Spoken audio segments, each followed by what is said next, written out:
دنیا کے سب سے بہترین انسان اور آخری نبی حضرت محمد صلی اللہ علیہ وآلہ وسلم نے اس دنیا کو رخصت کرنے سے پہلے جو آخری خطبہ جو نصیحت امت کو کی تھی وہ آپ کی تمام تعلیمات کا نچوڑ تھا، اور یہ انسانی تاریخ کا سب سے بہترین خطبہ تھا جس نے دین کی سمندر جیسی تعلیمات کو ایک کوزے کے اندر بند کر دیا۔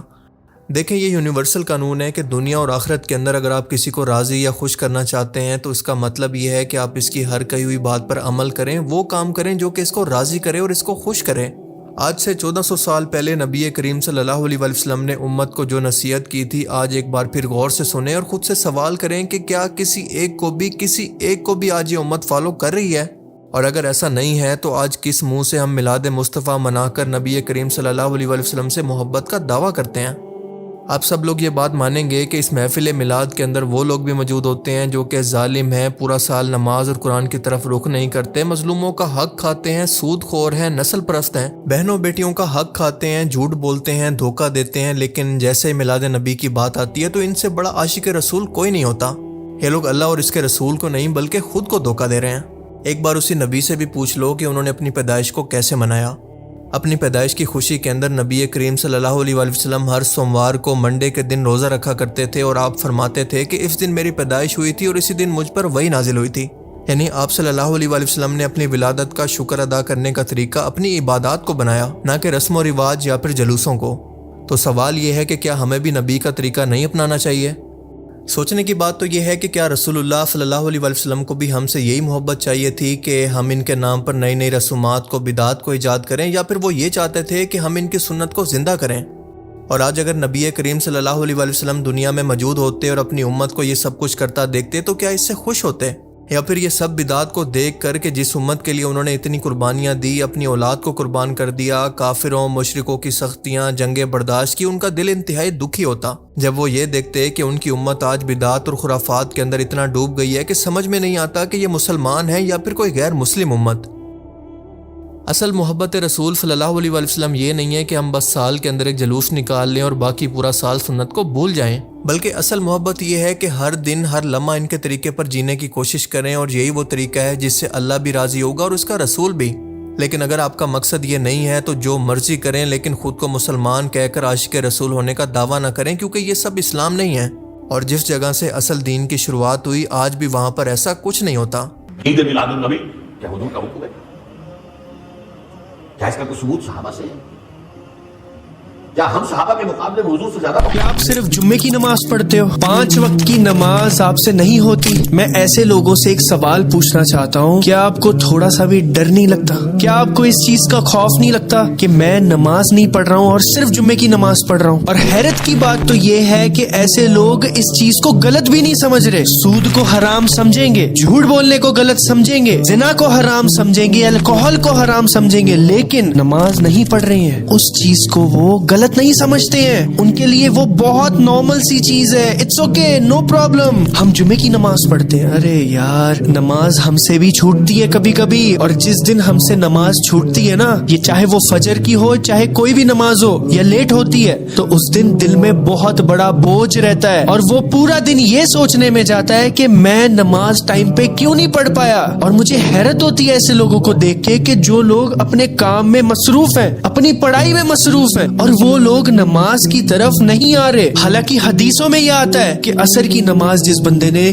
چھوڑ دی اس کا سب کچھ برباد ہو گیا، اللہ اکبر۔ اور فجر کی 2 سنتوں کے بارے میں یہ آتا ہے کہ جو انسان فجر کی 2 سنت پڑھتا ہے وہ انسان اس دنیا میں سب سے امیر آدمی ہے، پھر بھی نماز نہیں پڑھتے، اللہ اکبر۔ ہمارے نبی کریم صلی اللہ علیہ وسلم نے کیا فرمایا؟ مسلمان اور کافر میں، منافق میں فرق کرنے والی چیز ہی نماز ہے۔ ایک جو نان مسلم ہے وہ نماز نہیں پڑھتا اور آپ نماز پڑھتے ہو، کیوں؟ کیونکہ آپ مسلمان ہو، لیکن انفارچونیٹلی آپ مسلمان نہیں ہو اگر آپ نماز نہیں پڑھتے ہو۔ سیدھی سی بات ہے، آپ کا نام ہوگا مسلمانوں والا، آپ کے پاسپورٹ پہ بھی لکھا ہوگا کہ آپ مسلم ہو، آپ کے اسکول کے رجسٹریشن میں بھی لکھا ہوگا کہ آپ مسلم ہو، لیکن اللہ کے یہاں آپ مسلم نہیں ہو، آپ مسلمان نہیں ہو، اس چیز کو سمجھ لو۔ السلام علیکم۔ یاد رکھیں، ٹھیک ہے۔ اسی طرح جو ہے اس کے فضائل کے تعلق سے یاد رکھیے، اس کے فضائل کے اندر ایک بات آتی ہے اور وہ یہ ہے کہ نبی اکرم صلی اللہ علیہ وسلم کی پیدائش اس مہینے میں ہوئی، یاد رکھیے۔ یہ اس مہینے کی سب سے بڑی اور اکلوتی فضیلت ہے جو ہم کو ملتی، یاد رکھیں، اس کے علاوہ اس مہینے کی کوئی فضیلت نہیں۔ اور میں جب مہینوں کی ترتیب انشاءاللہ آپ کے سامنے رکھ رہا ہوں تو میں پہلے فضائل رکھوں گا اور فضائل کے بعد ان میں کرنے والے اعمال بھی میں رکھوں گا انشاءاللہ۔ تو فضائل میں تو یہ بات آ گئی کہ نبی اکرم صلی اللہ علیہ وسلم کی پیدائش ربیع الاول اس مہینے کے اندر، یاد رکھیے، ہوئی ہے، ٹھیک ہے، اس مہینے کے اندر، یہ اس منتھ کی پہلی فضیلت ہے، یاد رکھیے۔ اور اسی مہینے نبی اکرم صلی اللہ علیہ وسلم کی وفات ہوئی ہے۔ ایک روایت کے مطابق آپ کی پیدائش 9 جو ہے ربیع الاول کو ہوئی اور آپ کی وفات 12 ربیع الاول کو ہوئی، لیکن مختلف روایت کے ساتھ 9 یا 8 کی بھی روایتیں آتی ہیں، 9 ربیع الاول کی آتی ہے، 10 ربیع الاول کی آتی ہے، 11 ربیع الاول کی آتی ہے، اور 12 ربیع الاول کو نبی اکرم صلی اللہ علیہ وسلم پیدا ہوئے۔ اس طرح کی روایتیں بہرحال ہم کو ملتی ہے، لیکن یہ بات میں کوئی اختلاف نہیں کہ آپ کی وفات 12 ربیع الاول کو ہوئی، آپ پیدا پیر کو ہوئے، آپ کا انتقال پیر کو ہوا، ٹھیک ہے۔ پیدائش اور دن ایک تھا، تاریخ ایک نہیں تھی، یاد رکھیے، اس میں علماء نے اختلاف کیا، لیکن راجح جو مسئلہ سمجھا جاتا ہے وہ یہ ہے کہ آپ 9 ربیع الاول کو پیدا ہوئے اور 12 ربیع الاول کو انتقال کر گئے، اور دن ایک ہی تھا، منڈے کا دن، پیر کا دن تھا۔ سمجھ گیا بات؟ تو یہ اس منتھ کی سب سے بڑی اور اکلوتی فضیلت ہے، یاد رکھیں۔ اس ویڈیو کا مقصد کسی کی چلا جائی کرنا نہیں ہے۔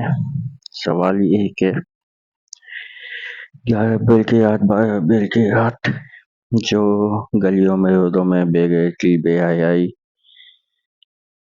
یہ سب کچھ ہوتا ہے، بہت سے واقعات ہوتے ہیں، تو ان کا حل کیا ہے؟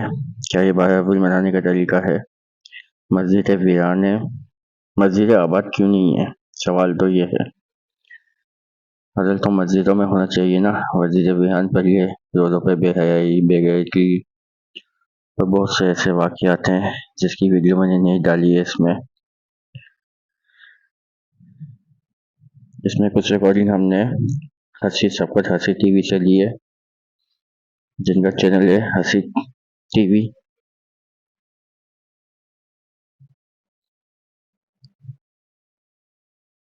اختلاف 12 اپریل منانے پہ نہیں ہے، اختلاف اس چیز پہ ہے، یہ سب کیا ہے؟ یہ اسلام تو نہیں ہے۔ آپ سوچ بھی نہیں سکتے وہ واقعات یہاں پہ ہوتے ہیں، ان جگہوں پہ، پوری پوری رات۔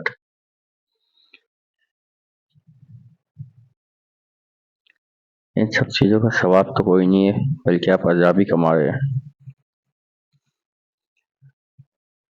فائنلی ہے کسی کے پاس جواب تو جواب دے۔ ویڈیو کو شیئر کریں، لائک کریں، سبسکرائب کریں، اور یہ حالات دیکھیں آ کے آپ۔ رات کے 3-4 بجے کے ٹائم ہے یہاں پہ، اور ایسا آپ کو ہر گلی میں یہ حال ملے گا۔ دور دور سے فیملی آ رہی ہے، مگر نہ مسجدوں میں جا گئے ہیں عبادت کریں، نہ گھروں میں بات کریں، بس باہر عیاشی چل رہی ہے۔ اور بھائی، دین اس کا نام نہیں ہے،